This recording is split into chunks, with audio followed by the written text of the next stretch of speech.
Good morning, Craig Mokhiber. Thanks so much for agreeing to spend a few minutes with Canada Talks Israel-Palestine this morning. Thank you. Nice to be here.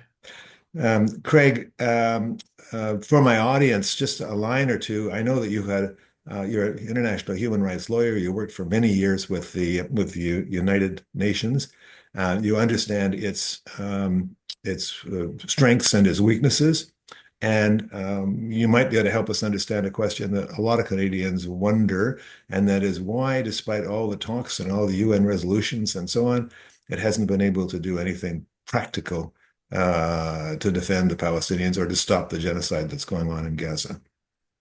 Yeah, I think we're all terribly frustrated by the failure of international institutions, international law, international diplomacy, and all of those structures that we thought had been built up since the Second World War precisely to stop these kinds of mass atrocities from taking place. But in fairness to the United Nations, I have to say there are at least two United Nations.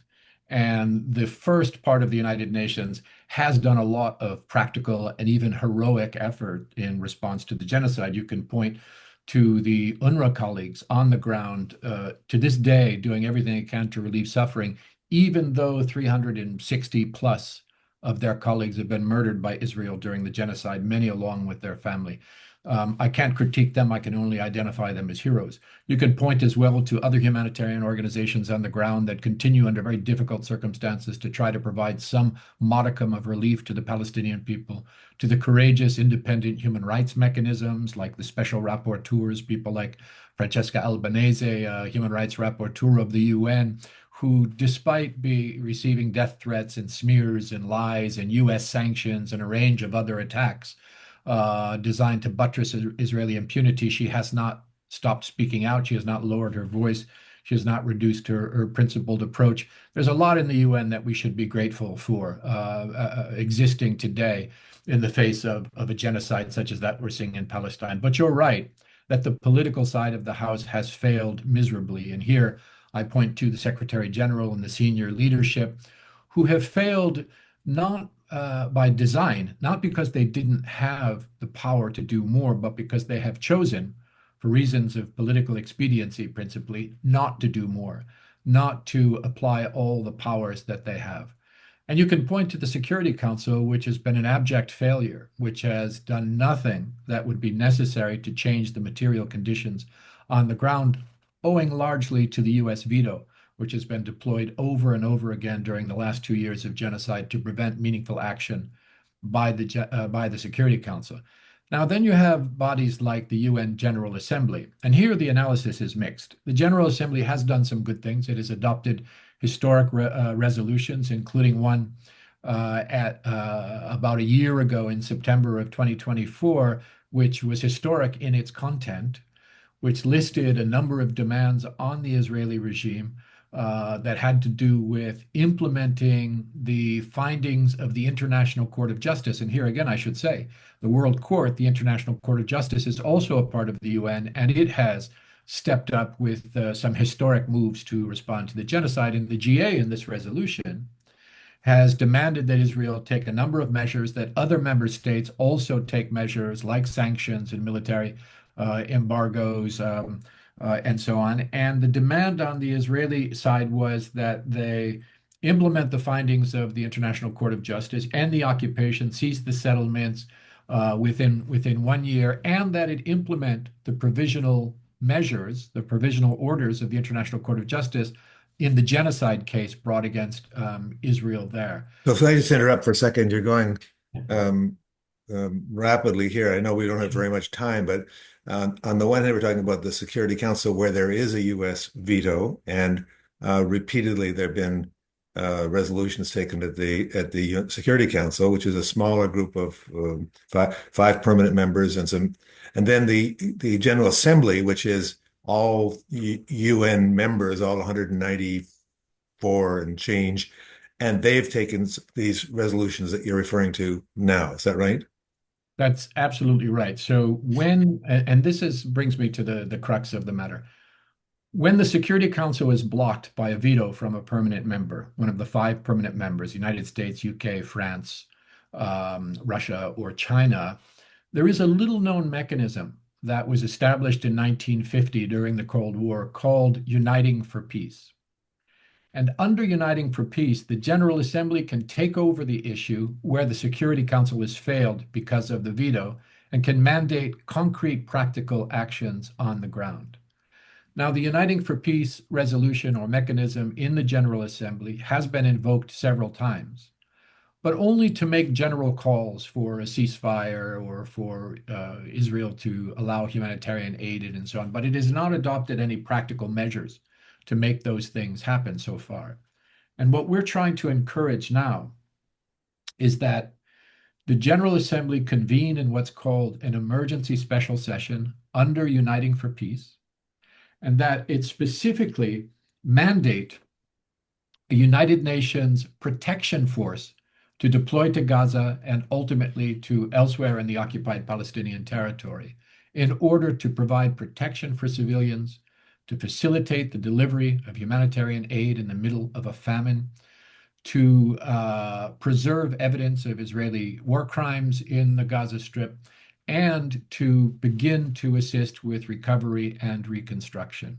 So, Craig, Now, this would, to sure. make this happen, some country would have to propose, Canada, for example, could propose at the UN. I'm not thinking it's very likely to happen, but Canada could propose a motion, and it would be like it would interrupt the normal proceedings of the UNGA to take precedence. Is that how that would work?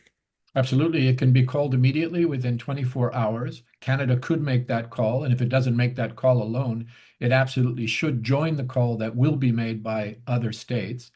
And then they could proceed So there is, to excuse me. So there is maybe a little bit of background here. There is this is not just an idea. This is something that you think there actually will be such a call put forward at the UNGA, or what do you know about that? I can tell you three things about that. One is that there is a global mobilization calling for this to happen from voices from civil society all around the world. Secondly, I can tell you that some heads of state, including the President of Ireland and others, have also made this call for a protection force to be mobilized, and specifically referencing this mechanism in the General Assembly.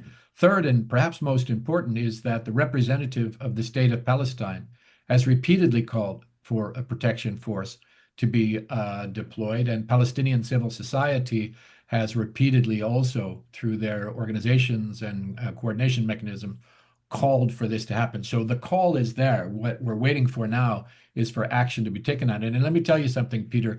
Canada has a very special role here. And the reason Canada has a special role is because there is one precedent in history for this actually happening. And that was in 1956, when the United Nations deployed the UN emergency force to the Sinai over the objection of France and the United Kingdom and Israel, because there was no veto in the General Assembly. And they used precisely this mechanism to do so. And one of the key originators of the idea and who made it happen was Lester Pearson of Canada. And the head of the emergency force was also a Canadian major general. So, and of course, there was a time when Canada was the lead voice in the United Nations on things like peacekeeping and protection, and a key voice on human rights issues. That profile has faded in recent years, I'm sad to say. And Canadian leadership on these issues has all too often been deferred to the United States or elsewhere, where it's not going to come from there. The US is the principal co-perpetrator of the genocide in Palestine. It acts as Israel's proxy in the Security Council. It's very important that countries of the West, and especially those who have a stated commitment to these kinds of principles, play a visible role. And Canada invented this, and I think they have a special role to play now as well.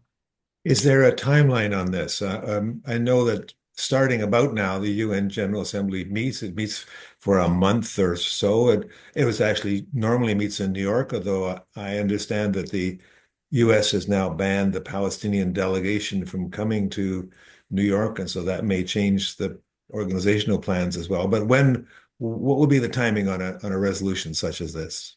Yeah, the U.S. has banned the Palestinian delegation, including the president, from coming at precisely to a session that will be addressing these questions of the genocide in Palestine, will be addressing the two-state solution, will be addressing recognition of Palestine by a number of additional states, bringing it up to something like 160 countries recognizing Palestine.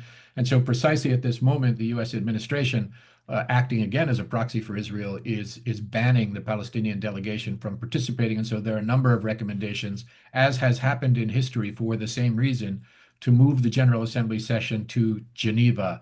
I'm not sure that's going to happen this time. It has happened in the past when the U.S. has tried to block the Palestinian delegation. But either way, the timeline is an urgent timeline. You've got famine now verified in Palestine. You've got an increase in genocidal assaults being perpetrated by the Israelis. You've got an increased military incursion into Gaza City undertaking as we speak. And you have got the 1 year deadline that was set by the General Assembly for the middle of September due to expire, at which point the General Assembly has said in its resolution that it will adopt further measures. And those further measures are undefined, but many who are involved in these processes say they need to include a protection force. They need to include the non-recognition of Israel's credentials in the General Assembly, as was done with apartheid South Africa. They need to include the establishment of accountability mechanisms like a criminal tribunal, for example. They could include the reactivation of the UN's anti-apartheid mechanisms to address this. And they could include clearer calls from the General Assembly for sanctions and a military embargo to ratchet up the pressure on Israel to end the genocide and the occupation and to implement international resolutions and international law. Craig, there have been a couple of ideas about protecting the Palestinians that have been floated. I know that France and Saudi Arabia are talking about some kind of project. I know that former British Prime Minister Blair is in Washington. Are these alternatives to what you're suggesting here? What's your sense of that? Well, there are a whole series of proposals. Some are calling on individual states or groups of states to intervene even outside of the UN under their obligations under the Geneva Conventions and the Genocide Convention and other international treaties that mandate them to intervene. A lot of states don't have the confidence to do so without the cover of a UN mandate, so that one doesn't seem to be going anywhere. There is also proposals just for, a small group of civilian monitors with clipboards and radios. But those kinds of human rights monitors have been on the ground for years in Palestine, including through the genocide. They have no deterrent effect whatsoever and can't help to get humanitarian aid in.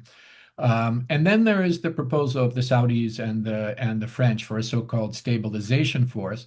That has been largely rejected by many who are concerned about human rights because it seems to be framed in a way that would be more of an interposition, a peacekeeping force to keep an eye on the Palestinian resistance and to try to resume the status quo ante that existed before October of 2023, which was a cruel, abusive status quo for the Palestinians, and then to go back to a kind of Oslo 2.0, which is a promise of some Palestinian Bantustan somewhere in the future, and then years and years of just continued Israeli expansion and abuses and human rights violations and settlement activities and the consolidation and regularization of the Israeli project. So most folks who are focused on the human rights aspect say that is not the answer. What we need is a force specifically mandated to protect Palestinian civilians, to distribute humanitarian aid, and to focus on things like human rights,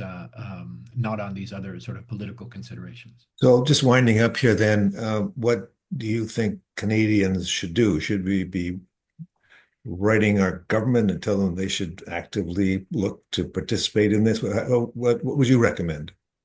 I think all Canadians should be raising holy hell because we are witnessing the world's first live streamed genocide with the complicity of many of our governments.